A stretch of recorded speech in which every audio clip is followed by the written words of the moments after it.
Hi parents, it's lovely to see you. This is our video to take you around the classroom and show you what the children get up to. So unfortunately, obviously at the minute we can't have you in here, but we still really want you to know everything that the children have been up to and all the lovely work that they've been doing and all the learning. So we're going to start you off at the door. So they've just hung their bags, just hung their coats, and they're about to come in the classroom and put their water bottles, and then we're going to take you through the day. So off we go. They come in, they put their water bottles away, and follow me, this is what they have to do next. So we have a self-registration board. So the children will come in the morning, they will find their names. It's really important that they recognise their names. So they will take their name off, and we know that's when we know they're here, and they will go straight to this table. So this table at the moment is us practising our names. Lots of children are practising, lots of children know how to write their names, but also we're practising lowercase letters as well. So that's their opportunity to come in and have a go at practising their name. And actually we've been doing this over the last few weeks, and it's been working really, really well. So that's a good positive. So after that, we will come, we'll do a carpet session. So they will come to the carpet. We'll do 3 carpet sessions in a day. The first one is usually phonics. So we have been, as you know from the emails we've taught quite a few sounds now. So we'll do phonics in a fun way. The one before lunch is usually possibly a literacy or a personal, social and emotional carpet session, and then after lunch it's usually maths, because we find maths is quite physical, lots and lots of kind of real opportunities, so they're ready for that after lunch. So they have 3 short carpet sessions. They also have started a guided reading session, so we'll do 1 guided reading session with a grown-up each week, and that's when they have the opportunity to share a book together, reading in a group. I mean, there's obviously lots and lots of other opportunities to read, but that's when we will select a book that's for them and that they can read together, and then they'll take it home. So that's their sessions. Moving into the classroom environment, we always have this table. After this table, this will become a malleable table, so it might be Play-Doh, something that's kind of good for fine motor. That will turn into that once the carpet session has been finished. Then there's always water out, and they love the water. So there's water indoors and there's water outside. And yeah, lots of experiences, lots of shape, space and measure, lots of capacity and measuring, filling, emptying. So they love playing with that. So that's always a popular one. And as you can see, we've been really interested and looking at the story Room on the Broom at the minute, which has been our key text. And as you can see, it's all been a bit Halloween-y coming back. So we've been really interested in making spells and potions and all that lovely thing. So that's what we've been doing this week. Yeah. So moving on to this table, at the moment, this normally is a creative table of some respect. This at the moment is all about being kind. So you may be aware it's anti-bullying week this week, but we've called it kindness week. So this week we're all about finding out what our friends like doing, who are our friends, writing our friends' names, what makes a good friend, thinking about how to keep our friends happy, thinking about emotions. So this is what they're going to be doing tomorrow, and then as you can see on the board, they've started that today, and lots of lovely pictures of children's friends and being kind and their names and things like that. So there's lots and lots of lovely, and what we like to do is stick their work straight up so that they feel that they're responsible for what they do, and it's there to sort of see on the board immediately. So that's a really nice opportunity for them. Then moving over here, we always have this table out as a sort of independent phonics table. So it'll be the letters and sounds, the letters that we've learned, a whiteboard. So the children often come along. There's also opportunities for them to start sounding out and blending to write words. A little bit of Diwali left from last week. And then here on this table is usually a mark-making table, a writing literacy table. And as Leah said, we've been doing Room on the Broom, and we spent quite a few weeks learning the spell, learning the story, and today we started to what's the word, Leah? Innovate. So we started to innovate the spell. Yeah. Innovate the spell. So we've done loads, and they know this spell off by heart. So now, as you can see over here, some of the children have started today.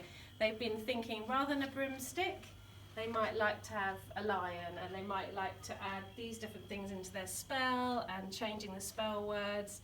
So they've been busy doing that. And this is a focused activity, so each child will do this activity with a grown-up. So it'll be an opportunity, one, to see how well they can innovate the story, but also using their letters and sounds. So they might think of initial sounds of the words they want to do. Some know the beginning, middle and end, and some are sort of doing a little bit more independently. Each child is it as an individual. So this is our story mountain. So we've been doing loads and loads and loads of talk for writing and helicopter stories and things like that, and that's an opportunity for children to say their story, and the grown-up will then start to write it down.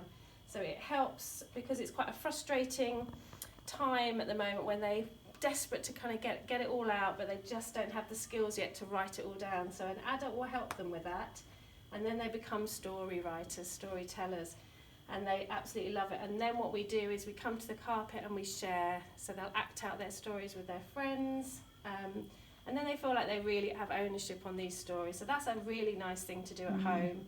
They draw the pictures and say the story, you write it down. This could be your bedtime story to read. It's lovely. They love this. So that's and then if I can just say, so with the Story Mountain, we're using it to help children to be able to understand the structure of a story. So as you can see, it's got the opening, the build up, the problem, the resolution, the ending. So it's all about how children can sequence and place a story. So when they are then doing their helicopter story and they're making up their own one, it helps them to think about what's happening at the beginning, at the opening of their story, what's going to be their problem, what's going to go wrong, how's it going to get solved, and then the ending. And we've been using lots of lovely words like once upon a time, suddenly, luckily, and the end. We've learned all the lovely actions for it. So do ask your children about those words and about the actions they've been using and everything, because it's really, really lovely. I think we find actions are really, really good. This age group love it. We do actions with their phonics. All of these spells, they're all actions. So the way we teach the spell, it's all action based, so that they start to remember the actions that go with the word. So it becomes kind of second nature now, these actions. So they're really enjoying that. So that's your mark making. And then we use all of this through every story we've been doing. So before half term, we did Owl Babies, and we did exactly the same process. We looked at the structure of the story. We then innovated the story and changed the characters and the setting and the different things. And now we've done it for Room and the Broom. So it's our little thing that we're kind of using to help children. As you can see, the Ladybirds received a letter from the witch.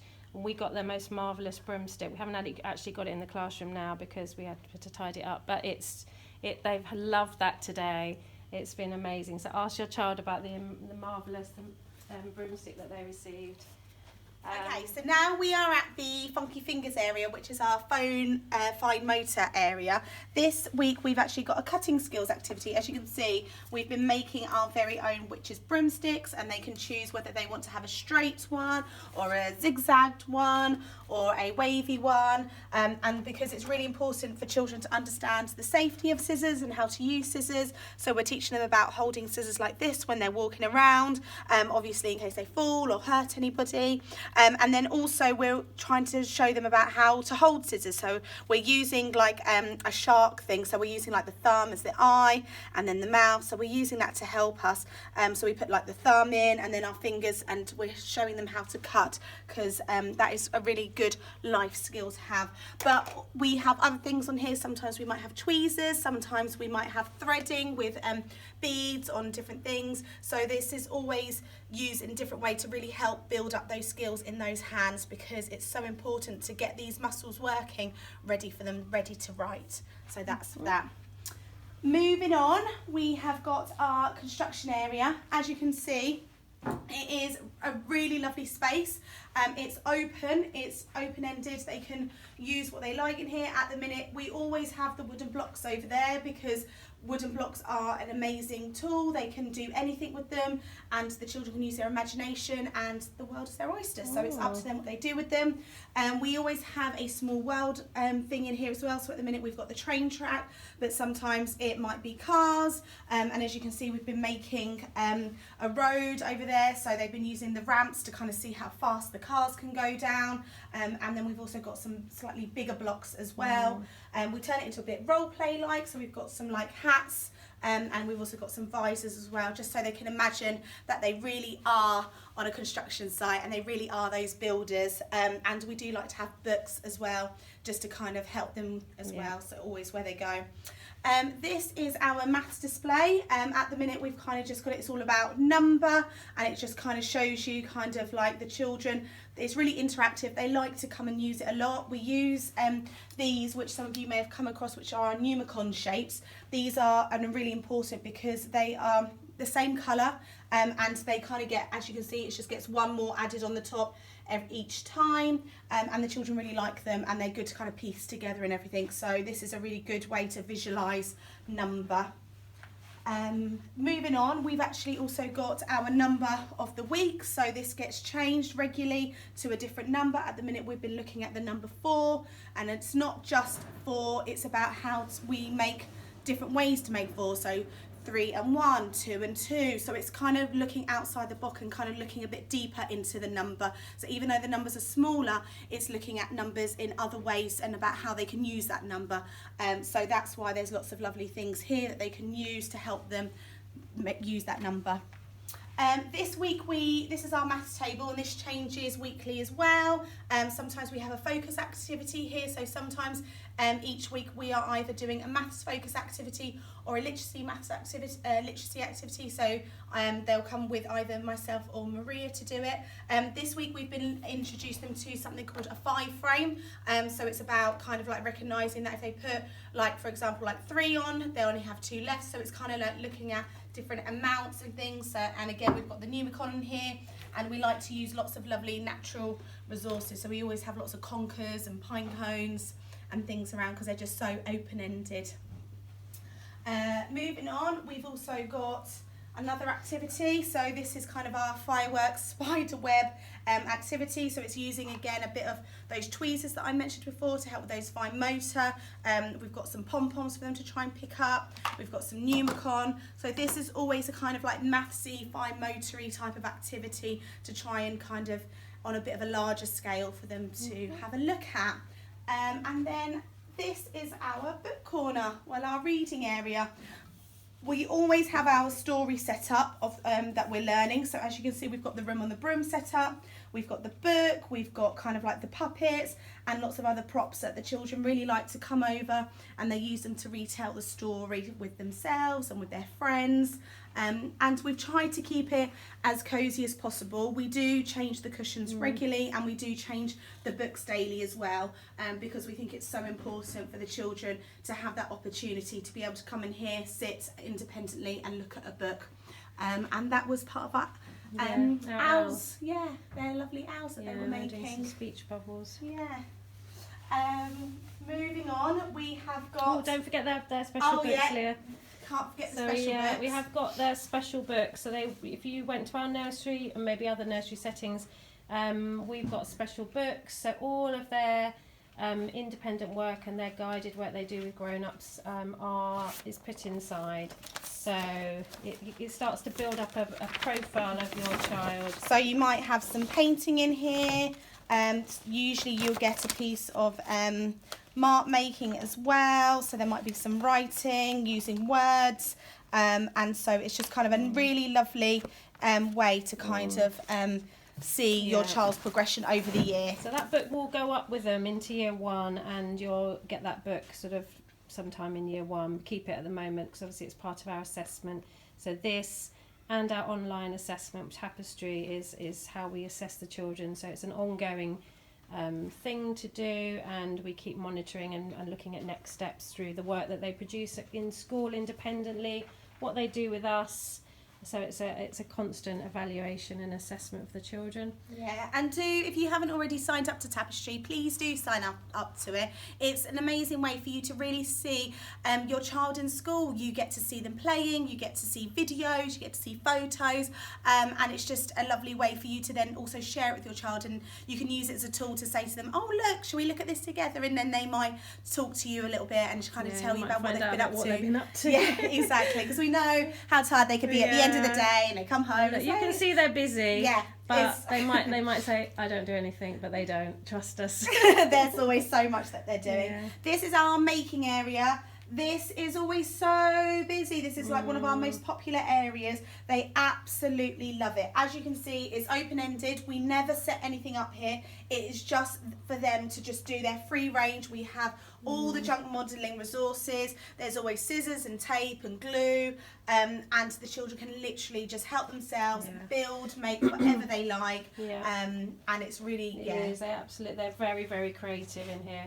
It is quite remarkable what they do. If you ever have any junk modelling, obviously because it's these difficult times, we are happy to take the junk modelling, store it in our cupboard for a few days, and then we can bring it back out again if they get through it. So it will be very useful if you're happy to bring some junk modelling, recycled things. And then moving along, we have our investigation area. So this is always something natural, something that they can experience, part of the world, so a lot of that understanding of the world type of thing. So at the minute we actually had a de-seeded sunflower head, so they were looking at what the real sunflower looks like when it was alive, and then looking at the sunflower and looking at the seeds and exploring it.